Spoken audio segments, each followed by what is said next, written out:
ഭൗമപരിണാമം. പലതരത്തിലുള്ള പൊടിപടലങ്ങളുടെയും വാതകങ്ങളുടെയും കൂടിച്ചേരലിലൂടെയാണ് ഭൂമി രൂപം കൊണ്ടത്.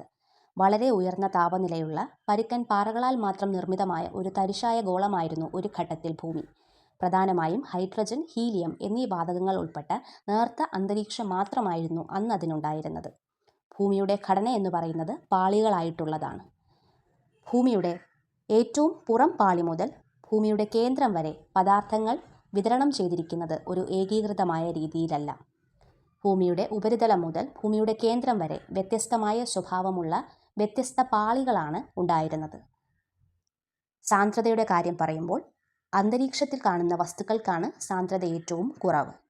അതായത് ഭൂമിയുടെ ഉള്ളിലേക്ക് കടന്നു ചെന്നാൽ, അതായത് ഭൂമിയുടെ കാമ്പിലേക്ക് എത്തുമ്പോൾ അവിടെ സാന്ദ്രത കൂടിയ വസ്തുക്കളാണ് നമുക്ക് കാണാൻ കഴിയുന്നത്. ഭൗമപരിണാമം എന്ന് പറയുമ്പോൾ അവിടെ ശിലാമണ്ഡലത്തിനും ജലമണ്ഡലത്തിനും അന്തരീക്ഷത്തിനും എല്ലാം പരിണാമം സംഭവിച്ചിട്ടുണ്ടെന്ന് നമുക്ക് മനസ്സിലാക്കാം. സാന്ദ്രത കൂടിയ ഇരുമ്പ് ഭൂമിയുടെ ഉള്ളിലേക്ക് ആഴ്ന്നിറങ്ങുകയും അതേസമയം സാന്ദ്രത കുറഞ്ഞ സിലിക്ക പോലുള്ളവ ഭൂമിയുടെ ഉപരിതലത്തിലേക്ക് വരികയും ചെയ്യുക വഴി ഭൗമ ഉപരിതലം രൂപം കൊണ്ടു. കാലാന്തരത്തിൽ ഭൂമി കൂടുതൽ തണുത്തതിലൂടെ ഭൂമിയുടെ പുറംപാളിയായ ഭൂവൽക്കം രൂപപ്പെട്ടു. ഭൂമിയുടെ ഉള്ളിലേക്ക് കടന്നു ചെല്ലുമ്പോൾ ചൂട് കൂടുന്നതിനനുസരിച്ച് സാന്ദ്രതയും കൂടി വരുന്നു. ഭൗമപരിണാമത്തിൻ്റെ പ്രധാന ഘട്ടങ്ങളെന്ന് പറയുമ്പോൾ അതിൽ ചന്ദ്രൻ്റെ രൂപീകരണം, സമുദ്ര രൂപീകരണം, ജീവോൽപത്തി, ഡിനോസർ പോലെയുള്ള ജീവിവർഗത്തിൻ്റെ നാശം സംഭവിക്കൽ എന്നിവയെല്ലാം ഉൾപ്പെടുന്നു. മറ്റൊരു പ്രോട്ടോപ്ലാനറ്റ് ഭൂമിയുമായി കൂട്ടിയിടിച്ചതിൻ്റെ ഫലമായിട്ടാണ് ചന്ദ്രൻ രൂപം കൊണ്ടത്. ചന്ദ്രൻ്റെ രൂപീകരണവുമായി ബന്ധപ്പെട്ട ഭീമൻ കൂട്ടിയിടിയിലൂടെ ഫലമായി ഭൂമി വീണ്ടും വൻതോതിൽ ചൂടുപിടിക്കപ്പെട്ടു. വേർതിരിക്കൽ പ്രക്രിയയിലൂടെയാണ് ഭൂമിയിലെ വസ്തുക്കൾ പ്രത്യേക പാളികളായി പിന്നീട് രൂപം കൊണ്ടത്. അങ്ങനെ ഭൂവൽക്കം, മാൻറ്റിൽ, പുറക്കാമ്പ്, അകക്കാമ്പ്, അതായത് ക്രസ്റ്റ്, മാൻറ്റിൽ, ഇന്നക്കോ, ഔട്ടക്കോ, അങ്ങനെ പലതരം പാളികൾ രൂപം കൊണ്ടു. ഭൂവൽക്കത്തിൽ നിന്നും കാമ്പിലേക്കെത്തുമ്പോൾ സാന്ദ്രത വർദ്ധിച്ച് വരുന്നു. ഭൂമിയുടെ അന്തരീക്ഷം രൂപം കൊണ്ടത് 3 ഘട്ടങ്ങളിലൂടെയാണ്. തുടക്കത്തിൽ ഉണ്ടായിരുന്ന അന്തരീക്ഷം ഇല്ലാതായി പോവുക എന്നതായിരുന്നു ആദ്യഘട്ടം.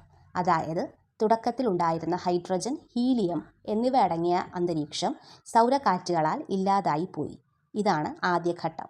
രണ്ടാമത്തെ ഘട്ടം എന്ന് പറയുന്നത് ചൂട് കുറയുക വഴി ഭൂമി തണുക്കുന്ന ഘട്ടത്തിൽ ഉള്ളിൽ നിന്നും വാതകങ്ങളും നീരാവിയും പുറത്തേക്ക് വരികയുണ്ടായി.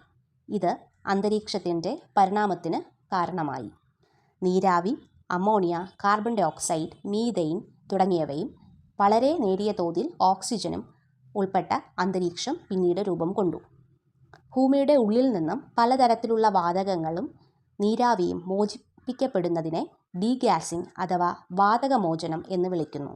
ഭൂമിയുടെ ഉള്ളിൽ നിന്നും പലതരത്തിലുള്ള വാതകങ്ങൾ മോചിപ്പിക്കപ്പെടുന്ന പ്രക്രിയയെ വാതകമോചനം എന്ന് വിളിക്കുന്നു. മൂന്നാമത്തെ ഘട്ടം എന്ന് പറയുന്നത് അഗ്നിപർവ്വത സ്ഫോടനം വഴി നീരാവിയും വാതകങ്ങളും അന്തരീക്ഷത്തിലേക്ക് എത്തിച്ചേരുന്നതാണ് മൂന്നാമത്തെ ഘട്ടം. അപ്പോൾ ആദ്യ ഘട്ടം എന്ന് പറയുന്നത് ഹൈഡ്രജൻ, ഹീലിയം എന്നിവ അടങ്ങിയ ആദ്യത്തെ അന്തരീക്ഷം സൗരക്കാറ്റുകളാൽ ഇല്ലാതായി പോകുന്നതും, രണ്ടാമത്തെ ഘട്ടം എന്ന് പറയുന്നത് ഭൂമിയുടെ ഉള്ളറകളിൽ നിന്നും പലതരത്തിലുള്ള വാതകങ്ങൾ മോചിപ്പിക്കപ്പെടുകയും നീരാവി, nitrogen, carbon dioxide, methane, ammonia തുടങ്ങിയ വാതകങ്ങളും ഓക്സിജനും അന്തരീക്ഷത്തിൽ രൂപം കൊള്ളുന്നത് രണ്ടാമത്തെ ഘട്ടം. മൂന്നാമത്തെ ഘട്ടം എന്ന് പറയുന്നത് അഗ്നിപർവ്വത സ്ഫോടനം വഴി നീരാവിയും മറ്റു വാതകങ്ങളും ഭൂമിയുടെ അന്തരീക്ഷത്തിലേക്ക് എത്തിച്ചേരുന്നതുമാണ്. ഭൂമി തണുത്തപ്പോൾ ഈ നീരാവി ഘനീഭവിച്ച് പിന്നീട് മഴയായി പെയ്തിറങ്ങി. അങ്ങനെ വീണ മഴവെള്ളം ഭൂമിയുടെ ഉപരിതലത്തിൽ ഉണ്ടായിരുന്ന ഗർത്തങ്ങളിലേക്ക് ഒഴുകിയെത്തി സമുദ്രങ്ങൾ രൂപം കൊണ്ടു. സമുദ്രങ്ങൾ ഏകദേശം 4000 ദശലക്ഷം വർഷങ്ങൾക്ക് മുൻപാണ് രൂപം കൊണ്ടത്. പ്രകാശ സംശ്ലേഷണ പ്രക്രിയ സമുദ്രങ്ങളിലേക്ക് വൻതോതിൽ ഓക്സിജൻ എത്തിക്കുന്നതിൽ കാരണമായി. സയനോ ബാക്ടീരിയ കാരണം ഓക്സിജൻ